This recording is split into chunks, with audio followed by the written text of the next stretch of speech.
Assalamualaikum warahmatullahi wabarakatuh.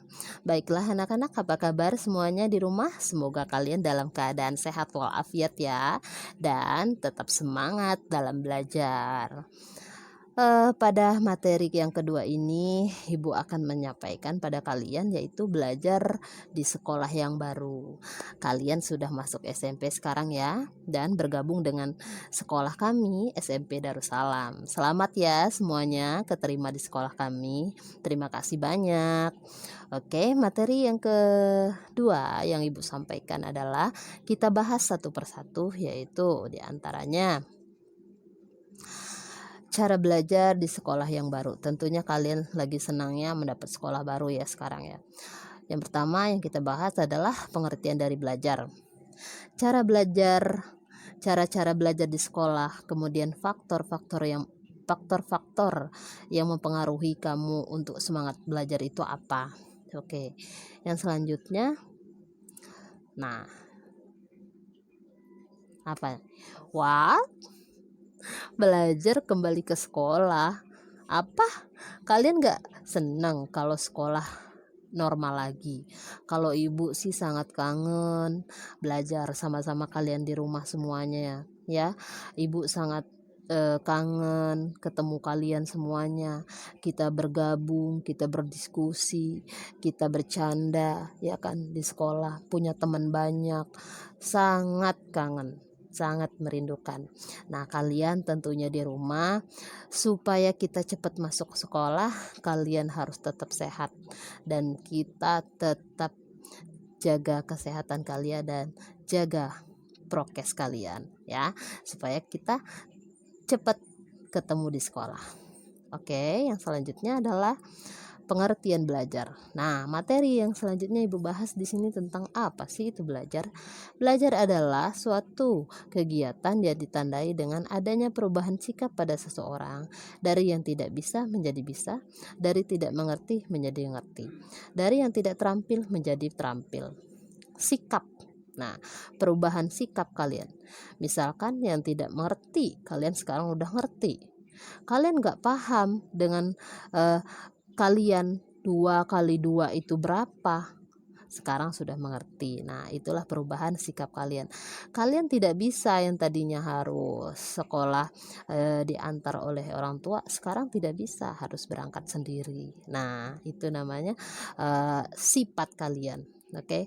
Kalian tadinya tidak bisa membuat kerajinan dari koran bekas, sekarang bisa. Nah, itu namanya perubahan sikap. Nah, itulah namanya belajar. Ya, itulah namanya kegiatan belajar. Ya, selanjutnya perubahan apa sih Bu? Yang pertama ada perubahan pengetahuan. Ya, pengetahuan tadinya itu ya. Kalian yang nggak tahu tadinya 2 kali 2 itu berapa? Misalkan contohnya ya. Sekarang udah tahu. Kemudian 2 dipangkat 2 itu berapa? Nah, sekarang sudah tahu. Itu dari pengetahuan. Nah, kemudian perubahan sikap. Sikapnya kalian tadinya masih cengeng, sekarang harus menjadi mandiri. Yang tadinya sekolah dibangunkan oleh ibunya, sekarang harus bangun sendiri. Nah, itu perubahan dari sifat kalian. Perubahan keterampilan. Keterampilan di sini bisa kerajinan. Kalian yang tadi tidak bisa membuat kerajinan dari barang-barang bekas, sekarang udah bisa dong, tentunya harus bisa karena kalian sudah SMP ya, harus bisa dan harus pintar. Nah, faktor-faktor yang harus diperhatikan dalam belajar. Menyenangkan walaupun kalian sekolah dari rumah. Yang pertama ada niat. Kalian masih niat gak belajar? Kalau gak niat gak usah belajar. Kenapa? Sekolah mahal, biaya sekolah mahal, kemudian disekolahin di sekolah yang besar, yang bagus, yang ternama, tapi kalau nggak ada niat, nol ya, zong, jadi nggak ada hasilnya.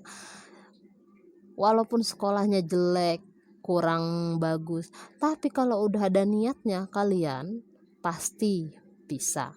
Nah ya, ada kata-kata mutiara, yang mengatakan seperti ini, tolabul ilmi minal mahdi ilal lahdi. Tuntutlah ilmu dari kamu lahir ke dunia ini sampai kamu lahir sampai kamu ke liang lahat nanti. Nah, ya, kamu harus tuntut ilmu dong. Niat dalam belajar itu ya harus ada niat belajar ya. Karena kita tuh wajib loh, harus bisa, harus menuntut ilmu. Sebagai orang itu, sebagai manusia biasa, kita harus menuntut ilmu. Nah, ada niat dulu. Contohnya fokus. Nah, kalau udah ada niat pasti fokus. Kemudian disiplin, kemudian bisa mengatur waktu. Yang kedua, banyak membaca bahan-bahan pelajaran buku pegangan, kemudian yang ditentukan oleh sekolah maupun dari sumber yang lainnya. Contohnya, kalian mengulang pelajaran BK misalkan, judulnya dengan judul menghadapi sekolah baru. Kalian cari di YouTube banyak, di Google banyak, ya kan? Kalian kan udah pintar kan main HP-nya sekarang. Gak apa-apa kalian cari sendiri. Nanti kalian gak suka dengan video yang ibu sampaikan, kalian cari di YouTube sendiri supaya lebih luas lagi pengetahuannya, supaya lebih pintar. Yang ketiga, memperbanyak latihan. Nah, guru itu memberikan tugas ke kalian bukan untuk menekan kalian, tapi semakin banyak kita latihan, maka semakin akan diingat pelajarannya. Nah, di sini ada catatan besar di sini, main game yang berlebihan. Kalian lihat tuh gambarnya, sampai matanya melotot ya ngeliatin HP. Nah, ini yang tidak dibolehkan. Kebiasaan-kebiasaan yang buruk itu harus kalian buang semuanya demi belajar. Kalian harus kembali ke nomor 1 tadi. Niat saya ini apa? Niat belajar. Jadi bukan niat main game. Kalaupun kamu dibeliin HP baru, itu bukan untuk niat main game, tapi niat belajar, ya. Tinggalkan. Kalian harus tahu kapan saya main game. Boleh main game, tapi ada waktunya. Nah, kapan saya main game, kapan berolahraga, makan, belajar, semuanya harus diatur. Orang yang sukses itu tergantung disiplin waktunya. Nah, ya, apalagi sholat 5 waktu. Gimana kalian di rumah sholat 5 waktu enggak? Asar, maghrib, isya, subuh, ya kan? Sholat enggak? Kalau misalkan sholatnya udah benar, maka kamu juga akan benar, ya, karena disiplin waktu tadi. Yang selanjutnya di sini adalah yang keempat, waktu belajar harus diatur sedemikian rupa. Nah, kalau kamu udah bisa ngatur jadwal harian kamu, maka belajar akan semangat terus. Yang kelima, membuat jadwal belajar, latihan-latihan serta melaksanakan dengan penuh disiplin. Ya, jadwal belajar. Ya. Kalau perlu nih kalian catat seharian itu kamu harus ngapain aja. Misalkan dari pagi bangun subuh jam 5, kemudian sholat, habis sholat mandi, bantuin orang tua, ya kan, beresin rumah atau kalau yang punya adik, ya kan, ajak main adiknya. Nah, terus habis itu kalian bisa belajar daring. Setelah belajar daring kalian misalkan olahraga dulu baru belajar, nggak apa-apa, kalian catat semuanya. Habis belajar, selesai belajar kamu main game, setelah main game baru kamu tidur siang, habis itu sholat, habis itu bangun sampai malam. Kamu catat semuanya supaya kamu itu tahu, ya, bukan waktunya 24 jam itu kamu main game terus. Itu yang merugi. Yang kelima, membuat jadwal tadi sudah. Yang keenam, mengkonsentrasikan diri dalam belajar, karena hal yang ini sangat erat hubungannya dengan daya tangkap. Nah, ini belajar harus konsentrasi. Kamu kalau nggak bisa belajar sendiri, kamu minta bimbingan orang tua. Kalau kamu nggak bisa belajar sama orang tua, kamu butuh waktu sendiri, nggak apa-apa, kamu sendiri, ya. Butuh waktu sendiri, kamu butuh tempat yang tenang, kamu cari tempat yang tenang, ya. Selanjutnya, tempat belajar perlu diatur sedemikian rupa tercipta lingkungan belajar yang enak dan menyenangkan. Kamu sekarang belajar dari rumah, enak belajarnya di mana? di rumah, di ruang tamu, kamar, apa sama teman, apa dibimbing sama orang tua, apa saudara. Yang penting kamu senang, kamu bahagia melaksanakan pelajaran itu, ya. Cara belajar, nah ini sebagai rangkuman mungkin ya. Cara belajar yang pertama, menyiapkan diet diri, kemudian membiasakan diri berdoa, kemudian lagi memperhatikan penjelasan guru.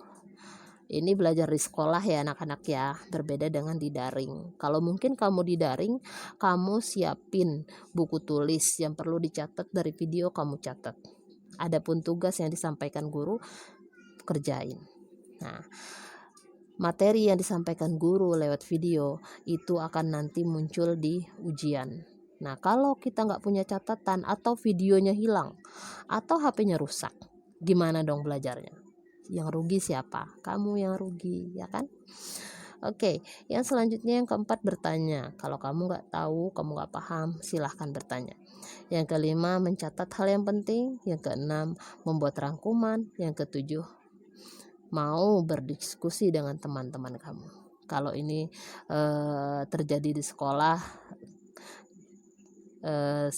sekolah ya, dalam kegiatan KBM belajar di kelas biasanya lebih menyenangkan. Nah, oke, selanjutnya belajar mandiri. Bu, gimana caranya belajar mandiri, Bu? Oke, Ibu kasih tahu. Belajar mandiri merupakan suatu proses dilakukan oleh siswa sendiri, membahas materi pelajaran dilakukan pada waktu jam-jam kosong. Kalau dulu guru suka ngasih tugas, misalkan minggu depan kalian tolong ya nak rangkum halaman 2. Nah, itu supaya kalian tidak mempunyai waktu kosong, karena kalau kalian udah punya waktu kosong pasti kalian main, ya enggak? Iya dong. Oke. Yang selanjutnya di sini adalah belajar kelompok. Belajar kelompok merupakan belajar bersama antara beberapa siswa, membahas suatu materi pelajaran yang diberikan oleh gurunya. Dalam kegiatan belajar kelompok biasanya diadakan diskusi kelompok yang membahas suatu permasalahan, bisa dijadikan rangkuman, kemudian hasilnya apa, pendapat teman-teman kamu apa, kamu terima dengan teman-teman kamu. Itu hasil kelompok. Bu, kalau daring gimana ya kalau belajar kelompok? Sebenarnya bisa anak-anak. Tinggal kalian misalkan video call sama teman-teman kalian. Misalkan nggak bisa matematika, kalian video call sama teman-teman. Ini gimana, saling nanya, saling ngasih tahu, nggak apa-apa. Ya kan nggak ada masalah. Nah, selanjutnya cara belajar di rumah. Yang pertama, mengatur waktu belajar. Contohnya adanya jadwal istirahat, ya kan? Kita juga butuh istirahat. Habis belajar, nah butuh istirahat atau makan, ya kan? Yang kedua, mengulang pelajaran atau menghafal. Membaca buku menambah pengetahuan. Mengulang pelajaran yang sudah disampaikan oleh guru. Kalau kalian nggak tahu, nah banyak dari kalian ini cuma nonton YouTube-nya doang. Tapi ketika kalian latihan soal, kalian masih ada yang nilainya 0, ada yang nilainya 2. Nah, itu tandanya kalian belum paham. Jadi kalian ulang lagi videonya ya. Jangan sekali doang, karena kalian nggak bisa sekali atau 2 kali, harus berkali-kali. Yang ketiga, membuat ringkasan atau rajin dalam merangkum. Yang keempat, membaca adalah buku adalah jendela dunia. Nah, cara belajar dari rumah yang kelima adalah mengerjakan latihan dan PR tugas yang diberikan oleh guru di sekolah, kemudian diselesaikan ya. Jangan kalian tumpuk. Nah, misalnya ada tugas hari ini dari guru nih di daring, kalian kerjain hari itu, kirim linknya hari itu. Jangan menumpuk, nanti semesterannya gimana, nggak punya nilai. Yang rugi siapa? Dirimu sendiri nak, ya. Nah, terima kasih banyak atas perhatiannya. Semoga kalian di rumah sehat dan tetap semangat dalam belajar. Assalamualaikum warahmatullahi wabarakatuh.